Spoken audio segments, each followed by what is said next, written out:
जय हिंद मेरे भाई। इंडियन पॉलिटी कर रहे हैं हम लोग, ठीक है।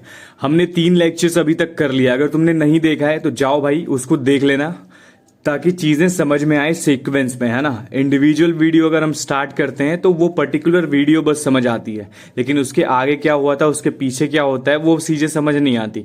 तो अगर तुम शुरू कर रहे हो पॉलिटी देखना तो वहां से शुरू करना, ठीक है, और सीक्वेंस में फॉलो करना, ज्यादा अच्छा से समझ आएगा, ठीक है।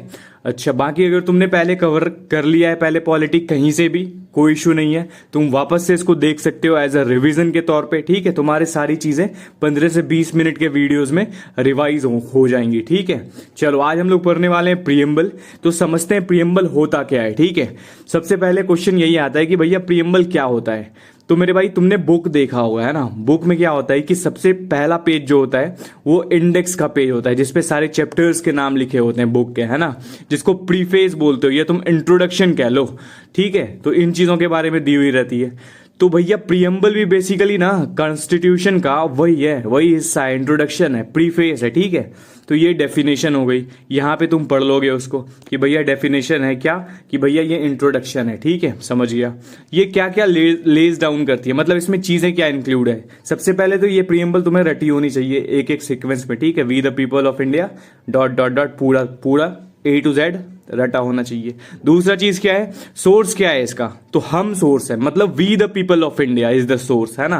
मतलब पावर हमसे है, मतलब हम चूज करते हैं हमारे रिप्रेजेंटेटिव को, हमारे अंदर मीन्स हम में पावर लाइज करती है, ठीक है। तो ये सोर्स है, ठीक है। नेचर क्या है भैया, तो सॉवरेन, सोशलिस्ट, सेकुलर, डेमोक्रेटिक और रिपब्लिक, ये नेचर है कॉन्स्टिट्यूशन का, ठीक है। इसको याद कैसे रखेंगे, तो याद रखना है ऐसे, सोसो से ड्रे, ऐसे सोसो से ड्रे, ठीक है। तो सोसो से ड्रे से याद रह जाएगा ये एक सीक्वेंस में, सो से सॉवरेन, सोशलिस्ट, से सेकुलर, डे रे से डेमोक्रेटिक और रिपब्लिक, सोसो से ड्रे, ठीक है, याद रखना। अच्छा, ऑब्जेक्टिव क्या है इसका, तो जस्टिस, लिबर्टी, इक्वालिटी और फ्रेटर्निटी, ये इसके ऑब्जेक्टिव्स हैं। डेट कब है भैया अडॉप्ट का, तो ये 26 जनवरी 1949 को ये क्या हुआ था, अडॉप्ट हुआ था। क्या कहता है ये जो है ना फिलोसफी, ये बहुत इंपॉर्टेंट क्वेश्चन है, पीवाईक्यूज है ये, कि भैया ऐसा कौन सा हिस्सा है कॉन्स्टिट्यूशन का जो कि फिलोसफी शो करता है, किसका, कॉन्स्टिट्यूशन मेकर का, तो वो प्रीएम्बल है मेरे भाई, ठीक है। यही यहाँ पे कह रहा है कि it embodies the philosophy and ideals of the makers of the constitution. और क्या कहता है, serve as a key to interpret the constitution, constitution को इंटरप्रेट करने का एक चाबी है ये, मतलब एज अ की यूज कर सकते हैं हम इसको, ठीक है। चलो आगे चलते हैं। क्या है कि भैया स्टार्ट कैसे हुआ, हिस्टोरिकल बैकग्राउंड जानते हैं प्रीएम्बल का। तो हमने देखा था पहले जब हम मेकिंग ऑफ कॉन्स्टिट्यूशन पढ़ रहे थे कि भैया 9 दिसंबर 1946 को पहला मीटिंग होता है, ठीक है, कॉन्स्टिट्यूएंट असेंबली का, ठीक है। और उसमें क्या होता है, डॉक्टर सचिदानंद सिन्हा जी को टेम्पररी प्रेसिडेंट बनाया जाता है। फिर इलेक्शन होता है, डॉक्टर राजेंद्र प्रसाद को परमानेंट प्रेसिडेंट बनाया जाता है। वही बॉडी क्या कर रही होती है, लॉ बनाने का भी काम कर रही होती है, और वही बॉडी क्या कर रही होती है, कॉन्स्टिट्यूशन बनाने का भी काम कर रही होती है। जब लॉ बनाने का काम कर रही होती है तो उसके प्रेसिडेंट को, उसके चेयरमैन कौन होते हैं, जीवी मावलंकर जी होते हैं, ठीक है। तो उसके बाद क्या होता है भैया, 13 दिसंबर को 1946 को जवाहरलाल नेहरू जी एक ऑब्जेक्टिव रिजोल्यूशन लेके आते हैं कॉन्स्टिट्यूएंट असेंबली के। भैया ये देखो, ये 5-6 चीजें हैं जिसको तो हमें कॉन्स्टिट्यूशन में इंक्लूड करना ही करना है, ठीक है। उसी को हम ऑब्जेक्टिव रिजोल्यूशन बोल देते हैं। तो हिस्टोरिकल बैकग्राउंड देखोगे ना, तो यही ऑब्जेक्टिव रिजोल्यूशन आगे चल के प्रीएम्बल का रूप लेता है, ठीक है। अच्छा, जनवरी 22, 1947 को असेंबली जो है वो रिजोल्यूशन को एक्सेप्ट कर लेती है, अडॉप्ट कर लेती है, ठीक है। और यही बनता है बेसिस ऑफ दी प्रीएम्बल, ठीक है। चलो, इन्फ्लुएंसेस कहाँ से है भैया, प्रीएम्बल कहाँ कहाँ से हमने मतलब कहाँ कहाँ से थोड़ा वो करा है, इन्फ्लुएंसेस कहाँ कहाँ से हैं, तो अमेरिकन कॉन्स्टिट्यूशन से है, we the people of India वाला लाइन, ठीक है। फ्रेंच रिवॉल्यूशन से हमने लिया है लिबर्टी, इक्वलिटी और फ्रेटर्निटी को। रशियन कॉन्स्टिट्यूशन से हमने सोशलिस्ट आइडियल्स को लिया है। एरिस कॉन्स्टिट्यूशन से हमने क्या लिया है, डीपी, मतलब डायरेक्टिव प्रिंसिपल, ठीक है। याद रखना, ये क्वेश्चन पूछ लेते हैं, ठीक है। एडॉप्टेशन देख लिया हमने कि 26 नवंबर 1949 को ये अडॉप्ट किया गया था, ठीक है। अब हम देखते हैं जो प्रीएम्बल में कुछ टेक्स्ट मेंशन्ड है, ठीक है, जो बहुत इंपॉर्टेंट है एग्जाम के पर्सपेक्टिव से।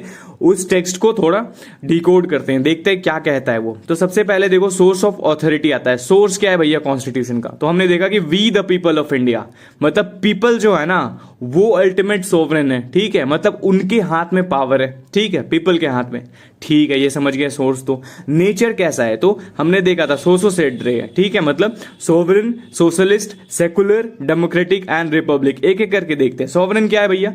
कि इंडिया जो है ना वो किसी और कंट्रीज के कहने पे काम नहीं करेगी, इंडिया अपना काम खुद करेगी, है ना, free from any external control, कोई एक्सटर्नल कंट्रोल नहीं होगा, इनिशियली सुप्रीम होगा, can decide its own foreign and domestic policy, जितनी भी पॉलिसीज है ना वो सारा वो खुद डिसाइड करेगा, फॉरेन पॉलिसीज हो या फिर डोमेस्टिक पॉलिसीज हो, सारी चीज वो खुद डिसाइड करेगा।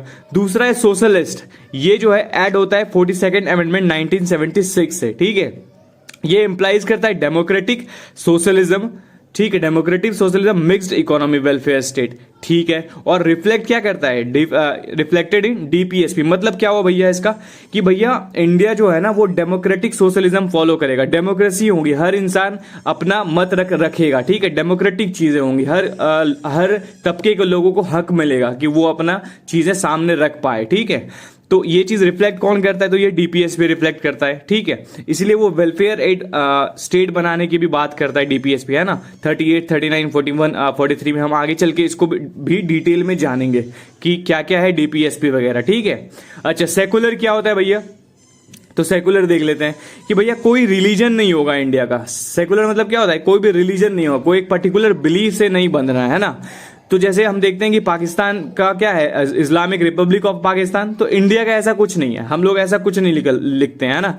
तो हम लोग क्या है, हर रिलीजन को इक्वल मानते हैं, इक्वल रिस्पेक्ट शो करते हैं सबके लिए, ठीक है, कोई स्टेट का रिलीजन नहीं है, ठीक है। और ये सपोर्ट किस आर्टिकल से होता है? तो 25 और 28 से होता है ये। अच्छा, अब हम लोग देख लेते हैं डेमोक्रेटिक क्या होता है। तो पॉलिटिकल डेमोक्रेसी होगी, ठीक है, पीरियोडिक इलेक्शन होंगे जिसमें कि यूनिवर्सल एडल्ट फ्रेंचाइजे होगा, ठीक है। और ये क्या होगा भैया? एडल्ट फ्रेंचाइजे मतलब कि हम 18 साल के अगर हो जाएंगे तो हमें वोट देने का हक होगा, हमें अपना रिप्रेजेंटेटिव चुनने का हक मिलेगा, मतलब जो रिप्रेजेंटेटिव चूज करके हम भेजेंगे वो हमारे लिए काम करेगी। तो अल्टीमेट पावर किसके हाथ में है? हमारे हाथ में है। डेमोक्रेसी की पावर किसके हाथ में है? हम में है कि हम अपना चीज खुद चूज करेंगे, ठीक है। सोशल डेमोक्रेसी क्या है भैया? कि लिबर्टी सबको मिलेगी, इक्वालिटी मिलेगी, फ्रेटर्निटी मिलेगी, ठीक है। डॉक्टर अंबेडकर व्यू था ये, ठीक बात है, समझ गए। अच्छा, रिपब्लिक क्या है? तो हेड ऑफ द स्टेट जो होगा ना, प्रेसिडेंट, हेड ऑफ द, वो इलेक्ट होगा, ठीक है, कोई भी हेरिडेटरी नहीं होगा कि बेटा राजा का बेटा राजा बन रहा है, नहीं, ऐसा नहीं होगा, वो इलेक्ट होगा, ठीक है। और इंश्योर करेगा पॉलिटिकल इक्वालिटी को, सबके लिए बराबर चीजें होंगी, ठीक है। अब देखते हैं ऑब्जेक्टिव क्या क्या था। तो हमने देखा कि ऑब्जेक्टिव क्या क्या है? वैल्यू टू बी सिक्योर्ड क्या है भैया? तो तीन तरह की बातें हुई, तीन तरह कह रहा हूं, चार तरह की चीजें हैं। जस्टिस है कि तीन तरह की जस्टिस होंगी, क्या क्या? सोशल, इकोनॉमिक और पॉलिटिकल। सोशल में क्या होगा भैया? जितनी भी कास्ट के बेसिस पे, जेंडर के बेसिस पे, ये स्टेटस के बेसिस पे जो इनइक्वालिटी है ना सोसाइटी में, वो सारी चीजों को इक्वल करने की कोशिश की जाएंगी, ठीक है, सबको बराबर का हक मिलेगा। इकोनॉमी में यही है, वेल्थ का फेयर डिस्ट्रीब्यूशन होगा, ठीक है, प्रिवेंशन होगा एक्सप्लॉयटेशन का, किसी तबके को अगर एक्सप्लॉइट किया जा रहा है तो उसको बंद किया जाएगा, रोका जाएगा। पॉलिटिकल इक्वालिटी कैसे है? तो इक्वल पॉलिटिकल राइट्स है सबके पास, है ना, वोट करने का हक है, इलेक्शन कंटेस्ट करने का हक है, ठीक है। अच्छा, लिबर्टी कैसी होगी भैया? तो फ्रीडम ऑफ थॉट्स होंगे, ठीक है, विचार करने की क्षमता, है ना, फ्रीडम होगा उसका, एक्सप्रेस करने की चीजें, है ना, बिलीफ रखने की, कोई भी फेथ करने की, वर्शिप करने की लिबर्टी होगी। अच्छा, ये एब्सोल्यूट नहीं है, सब्जेक्ट टू रीजनेबल रेस्ट्रिक्शन, इसमें कुछ रेस्ट्रिक्शन लग जाता है। जैसे मान लो अब कोई भी चीज है हम करते, मान लो फ्रीडम ऑफ एक्सप्रेशन है, तो पता चला बाहर रोड पे निकल के डांस कर रहे हैं ऐसे कपड़ा फाड़ उड़ के, तो ये नहीं करना है, मतलब दूसरों को दिक्कत नहीं होनी चाहिए, इस पे रेस्ट्रिक्शन लग सकती है, रीजनेबल रेस्ट्रिक्शन में ये चीजें होंगी, ठीक है। लिबर्टी है तो ऐसा नहीं किसी को कुछ भी बोल दिए जाके, पता चला बाद में लड़ाई हो रहा है उधर, वो नहीं करना, ठीक है। ठीक है। इक्वालिटी कैसा भैया? तो इक्वालिटी ऑफ स्टेटस, हर इंसान को इक्वली स्टेटस मिलेगा और अपॉर्चुनिटी मिलेगी, कोई भेदभाव नहीं होगा। ठीक है, इसमें कुछ चीजें भी है, जैसे हम आगे चल के पढ़ेंगे कि कुछ रिजर्वेशन भी क्यों मिलती है। ठीक है, वो भी हम डिटेल में जानेंगे। आर्टिकल 14 से 18 में क्या बात करता है? Equality before law, abolition of titles और प्रोहिबिटेशन ऑफ अनटचेबिलिटी। मतलब ये देखो कि इक्वल करने की कोशिश की जा रही है हर तरीके से। ठीक है, ताकि लोगों में भेदभाव पैदा ना हो, है ना, इस चीज के लिए। चलो, फ्रेटर्निटी में क्या है भैया? तो ये प्रमोट करता है क्या? ब्रदरहुड एमंग सिटीजन, मतलब भाईचारे की भावना। अगर हम किसी और स्टेट से हैं और एक कोई और इंसान है जो किसी और स्टेट से है, तो हम जब मिलेंगे तो ऐसा नहीं लगे कि वो कोई अलग स्टेट से आ गया है, हम अलग स्टेट से। हम में एक ब्रदरहुड की फीलिंग्स होनी चाहिए, है ना, कि हम इंडियन है तो वो इंडियन जो है वो यूनाइट करता है एज अ ब्रदर, है ना, कि भैया वो हमारा ही भाई है, दूसरे स्टेट से है तो कोई इशू नहीं है। तो ये फ्रेटर्निटी है। सिक्योर करता है एक डिग्निटी, किसका? इंडिविजुअल का। ठीक है, प्रमोट करता है unity and integrity. Word integrity को जो है ऐड किया था 42nd अमेंडमेंट 1976 में। हमने पहले भी देखा था, 3 वर्ड, सोशलिस्ट, सेकुलर और इंटीग्रिटी, ये 3 वर्ड को लाया गया था। चलो ठीक है, ज्यूडिशियल इंटरप्रिटेशन देखते हैं। कुछ केसेस हैं जो इंपॉर्टेंट है प्रियम्बल से रिगार्डिंग, वो हम देखते हैं। ठीक है, सबसे पहले क्या होता है? बेरुबरी यूनियन केस होता है। कब? 1960 में। क्या होता है इसमें? सुप्रीम कोर्ट कहती है कि भैया प्रियम्बल जो है ना कॉन्स्टिट्यूशन का पार्ट नहीं है। ठीक है, इसको एज अ इंटरप्रेटिव गाइड के तौर पे हम यूज करेंगे।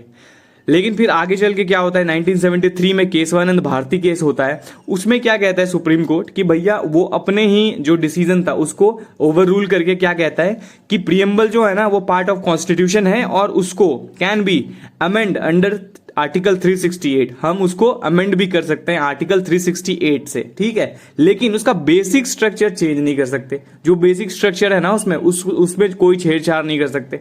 ठीक है, फिर एक केस होता है LIC ऑफ इंडिया केस, जो कब होता है? 1995 में। इसमें क्या होता है? इसमें वापस से सुप्रीम कोर्ट बोलती है कि भैया प्रियम्बल जो है ना वो integral part of the constitution है, अब इसमें कोई वो नहीं होगा। ठीक है, तो तब से माना जाता है कि प्रियम्बल जो है वो क्या है? पार्ट ऑफ कॉन्स्टिट्यूशन है। अच्छा ठीक है, अमेंडमेंट ऑफ प्रियम्बल देखते हैं। कितनी बार अमेंडमेंट हुई है प्रियम्बल में? तो एक बार हुई है अभी तक। ठीक है, ओनली वंस अमेंडेड। कब? तो 42nd अमेंडमेंट से 1976 में हमने देखा कि 3 चीजें जोड़ी गई थी, है ना, सोशलिस्ट, सेकुलर और इंटीग्रिटी। ठीक है, यहां पे लिखा है वो प्रियम्बल कैन बी अमेंड हो सकता है ये आर्टिकल 368 से, जो कि क्या है? कॉन्स्टिट्यूशनल अमेंडमेंट एक्ट करने का इजाजत देता है ये आर्टिकल। ठीक है, बट लेकिन उसका बेसिक फीचर जो है वो हम डिस्ट्रॉय नहीं कर सकते। ठीक बात है। कहता है भैया लिमिटेशन है। क्या लिमिटेशन है? ये ना पावर का सोर्स नहीं है, इसको तुम लेके कोर्ट नहीं जा सकते कि भैया इसमें तो ये लिखा है मुझे दो, तो ऐसा नहीं कर सकते। Can not override express provision of the constitution, ये ओवरराइड नहीं कर सकता कोई भी प्रोविजन कॉन्स्टिट्यूशन में है तो। ठीक है, इंपॉर्टेंस क्या है, सिग्निफिकेंस क्या है? इंपॉर्टेंस सिग्निफिकेंस देख लेते हैं। कहता है reflects the ideals of the freedom struggle. जितने भी फ्रीडम स्ट्रगल हुए ना उसका आइडियल्स रिफ्लेक्ट करता ही है। ये क्या करता है? Act as a guiding star for constitution interpretation. Constitution को इंटरप्रेट करने में ये एज अ गाइडिंग स्टार भी काम करता है। ठीक है, इसको देख के ही चीजें समझते हैं हम कि अच्छा कॉन्स्टिट्यूशन में ये चीजें होनी चाहिए, नहीं होनी चाहिए, इसके हिसाब से। ठीक है, serve as the identity card. ये बहुत इंपॉर्टेंट स्टेटमेंट है, याद रखना इसको। किसने कहा था कि भैया identity card of the constitution है? क्या? प्रियम्बल। कौन कहा था? NA पालकीवाला ने कहा था। ठीक है, ये called the soul of the constitution, ये कहा था TD भार्गवा ने, मतलब ठाकुरदास भार्गवा। याद रखना, heart and soul of the constitution article 32 को कहते हैं। ठीक है, कॉन्स्टिट्यूशनल रेमेडीज को। वो किसने कहा था? BR अम्बेडकर जी ने। और ये सोल ऑफ द कॉन्स्टिट्यूशन है, ये किसने कहा था? ठाकुरदास भार्गवा जी ने। ठीक है, अच्छा, described as the key to open the mind of the makers. यहीं से पता चलता है कि भैया जो मेकर्स थे ना कॉन्स्टिट्यूशन के, उनके दिमाग में चल क्या रहा था उस टाइम पे, क्या सोच के वो बना रहे थे। तो ये चीज कौन बोलते हैं? ये अलाहादी कृष्ण स्वामी अय्यर जी बोलते हैं। ठीक है, अब कुछ क्रिटिसिज्म देख लेते हैं और कॉपरेटिव व्यू देख लेते हैं। क्या कहता है ये? तो वेग टर्म जैसे justice, equality, liberty lack precise meaning. मतलब क्या कहता है? इसमें वेग टर्म है जो कि प्रिसाइज मीनिंग लैक करता है। ठीक है, और क्या कहता है भैया? नॉन जस्टिसिएबल है। इसको लीगली इन्फोर्स नहीं कर सकते हम कोर्ट में, इसको लेके कोर्ट नहीं जा सकते कि भैया इसमें लिखा है कि हमको इक्वालिटी मिलनी चाहिए तो हमको इक्वालिटी दो। अगर वो फंडामेंटल राइट्स है तब तो फिर जा सकते हैं, लेकिन सिर्फ प्रीएम्बल के बेसिस पे नहीं जा सकते, ठीक है। कुछ आर्ग्यू करते हैं that 42nd amendment distorted the original philosophy. अब बोला जाता है कि कुछ के द्वारा कहा जाता है 42nd अमेंडमेंट जो थी वो थोड़ा डिस्टॉर्ट कर दिया इसके फिलॉसफी को, जो ओरिजिनल फिलॉसफी थी उसमें उसको थोड़ा डाइल्यूट कर दिया है ना, ठीक है। कोऑपरेटिव व्यू देखते हैं। USA first to have the preamble, USA के पास पहला वो यूएसए था जिसके पास प्रीएम्बल था, ठीक है। फ्रांस से हम लोग क्या लेके आए कि ideals of liberty, equality and fraternity. Ireland से हमने लिया इन्फ्लुएंस ऑफ डीपीएसपी, ठीक है। और रसिया से लिया सोशलिस्ट आइडियल्स को, ये याद रखना है। अब थोड़ा रिकॉल कर लेते हैं जो भी हमने पढ़ा अभी तक, ठीक है। क्या क्या पढ़ा, तो अडॉप्ट हुआ था 26 नवंबर 1949 में। इन्फोर्स कब हुआ था भैया, तो 26 जनवरी 1950 में, ठीक है। Drafted from Nehru's objective resolution, ये ड्राफ्ट किससे हुआ था, तो नेहरू के ऑब्जेक्टिव रिजोल्यूशन को हुआ था, जो कि 13 दिसंबर को आया था 1946 को, याद रखना, ठीक है। एक बार अमेंड हुआ ये 42nd अमेंडमेंट से 1976 में। इसमें 3 वर्ड जुड़े थे 42nd अमेंडमेंट 1976 से, सोशलिस्ट, सेकुलर और इंटीग्रिटी। 2-3 केस हुई थी, केस ऑफ बेरोबरी, केशवानंद और एलआईसी, ठीक है। कोर वैल्यूज क्या है, justice, liberty, equality and fraternity, ठीक है। नेचर कैसा है, तो सोवरेन, सोशलिस्ट, सेकुलर, डेमोक्रेटिक और रिपब्लिक, सोसो सेड्रे, ठीक है, याद रखना है। अब कुछ क्वेश्चंस है वो देख लेते हैं। Which of the following ideals are not included in the preamble to the constitution of India, कौन सा भैया, तो जस्टिस है, लिबर्टी है, इक्वालिटी है, तीनों तो है, लेकिन क्या नहीं है, तो इसमें से भैया एडल्ट फ्रेंचाइज है तो प्रीएम्बल में मेंशन नहीं है, ठीक है। अरे तीसरा आ गया क्या, चलो कोई नहीं, क्वेश्चन नंबर 2 स्किप हो गया लगता है। Which case first declare that the preamble is not a part of constitution, preamble कौन सा पार्ट ऑफ कॉन्स्टिट्यूशन नहीं है, किसमें ये कहा था, तो हमने देखा था, क्या देखा था कि भैया कि जो सबसे पहला जो हुआ था बेरोबरी केस, उसमें बोला था कि प्रीएम्बल जो है वो कॉन्स्टिट्यूशन का हिस्सा नहीं है। बाकी केशवानंद भारती केस में ये कंफर्म करा था कि भैया प्रीएम्बल जो है वो पार्ट ऑफ कॉन्स्टिट्यूशन है, उसको अमेंड कर सकते हैं, लेकिन उसका बेसिक स्ट्रक्चर को हम चेंज नहीं कर सकते हैं। और एलआईसी वाले केस में भी हमने उसको कंफर्म करा था, ठीक है। The preamble of Indian constitution has been amended by, किससे अमेंड हुआ था, तो हमने देखा कि ये 42nd अमेंडमेंट एक्ट से ऐड हुआ था। इसमें 3 वर्ड जोड़ा गया था, जो क्या था, सोशलिस्ट, सेकुलर और इंटीग्रिटी, ठीक है। The word we the people of India in the preamble indicate the idea of, ये किसका आइडिया इंडिकेट करता है, तो ये सॉवरेंटी का आइडिया देता है, इंडिकेट करता है, ठीक है। In which case did the supreme court declare that the preamble is the part of constitution, preamble part of constitution है, किसमें बोला था ये, तो ये केशवानंद भारती केस में कहा गया था, ठीक है। अच्छा, the preamble of the constitution of India is derived from, कहां से भैया प्रीएम्बल ड्राइव है, हमने देखा था, कहां से है, यूएसए से, अमेरिकन कॉन्स्टिट्यूशन से है मेरे भाई, ठीक है। चलो क्वेश्चन नंबर 8 देखते हैं। The word unity and integrity of nation were added in the preamble by which amendment, unity और इंटीग्रिटी हमने कहां से ऐड करा था, तो ये 42nd से ऐड करा था, ठीक है। अच्छा 9th क्या कहता है, the preamble was adopted on, adopt कब हुआ था, याद रखना, ये एडॉप्ट कब हुआ था, 26 नवंबर 1949 को, ठीक है। और इनफोर्स कब हुआ था, तो 26 जनवरी 1950 को। विच of the following is not mentioned in preamble of the constitution, कौन सा मेंशन नहीं है, जस्टिस है, लिबर्टी है, इक्वालिटी है, इकोनॉमिक ग्रोथ नहीं है, ठीक है, याद रखना इसको। अच्छा आगे देखते हैं, क्वेश्चन नंबर 11 कहता है the preamble of the constitution has been inspired most from which country, सबसे ज्यादा इंस्पायर्ड कहां से, तो यूएसए से, ये हमने देखा, ठीक है। क्वेश्चन नंबर 12 क्या कहता है, विच of the following is not a feature described in the preamble, कौन सा डिस्क्राइब नहीं है, सोशलिस्ट, सेकुलर, फेडरल या रिपब्लिक, तो भैया तीनों तो है लेकिन फेडरल नहीं है, ठीक है। क्वेश्चन 13 देखते हैं, the preamble of the constitution has been described as the soul of the constitution, soul किसके द्वारा बोला गया था, तो ये पीटी दास भार्गवा जी, पंडित ठाकुर दास भार्गवा के द्वारा बोला गया था। क्वेश्चन नंबर 14 क्या कहता है, which one of the following expression is not mentioned in preamble to the constitution of India, कौन सा मेंशन नहीं है इसमें भैया, तो इसमें से सोवरेन, डेमोक्रेटिक, सोशलिस्ट, रिपब्लिक, ये मेंशन नहीं है, बाकी सारे मेंशन है, ठीक है, ध्यान रखना है इसको। चलो क्वेश्चन नंबर 15 क्या कहता है, the term fraternity in the preamble of India means, fraternity मतलब क्या होता है भैया, तो इसका आंसर तुम दोगे मेरे भाई। कमेंट सेक्शन खुला है, जाओ और कमेंट में बताना क्या होगा इसका आंसर, ठीक है। बाकी इसके आंसर की यहाँ मिल जाएंगे तुमको, ठीक है। फिर भी बताना यार कमेंट में कि क्या होगा आंसर, ताकि मैं देखूं कि तुम देखते हो पूरे वीडियो या क्या करते हो, ठीक है। बाकी बताना कमेंट में यार कि कैसा लग रहा है क्लास, सेशंस कैसे लग रहे हैं। कुछ इंप्रूव करने के लिए होगा तो वो भी बताना, कुछ गलतियां कुछ मिस्टेक कहीं पे मिलेगी तो वो भी बता देना कि भैया यहाँ पे ये चीज़ें ना गलत है। वैसे मैं बहुत ट्राई करता हूँ कि नहीं हो, बहुत मिनिमम हो, लेकिन फिर भी कभी कभी हो जाता है तो वो बता देना कमेंट में, ठीक है। बाकी पीडीएफ के लिए ज्वाइन कर लेना मेरे भाई, ठीक है, यहाँ पे सवाल से सिलेक्शन टेलीग्राम पे, ताकि ये पीडीएफ तुम्हें मिल पाए। बाकी थैंक यू अगर यहाँ तक देख रहे हो यार, अपना ख्याल रखो और पढ़ते रहो यार। ये सीरीज कंटिन्यू चलेगी, ठीक है। और अभी हम लोग 10 दिन लगभग कवर कर, 10 दिन 12 दिन में पूरी पॉलिटी खत्म कर लेंगे। तो अगर तुमने कभी नहीं पढ़ा है तो तुम्हारे लिए फायदा है, अगर तुमने पढ़ लिया है तो रिवीजन है, ठीक है। और 20-30 मिनट में पूरा रिवाइज हो रहा है तो यार फायदा ही है एक तरह से देखो तो। 20-30 मिनट हम रील्स स्क्रॉल करने में निकाल देते हैं, तो उससे अच्छा है कि हम कुछ चीजें रिवाइज कर लेंगे, ठीक है। ताकि आने वाले एसएससी के एग्जाम्स में, आईबी के एग्जाम्स आ रही हैं, उनमें तुमको हेल्प हो जाएगा, ठीक है। तो ये चीजें, चलो बाकी ख्याल रखो, और यहाँ तक बने हो तो थैंक यू यार। अपना ध्यान रखो, जय हिंद मेरे भाई, ठीक है। मिलते हैं कल।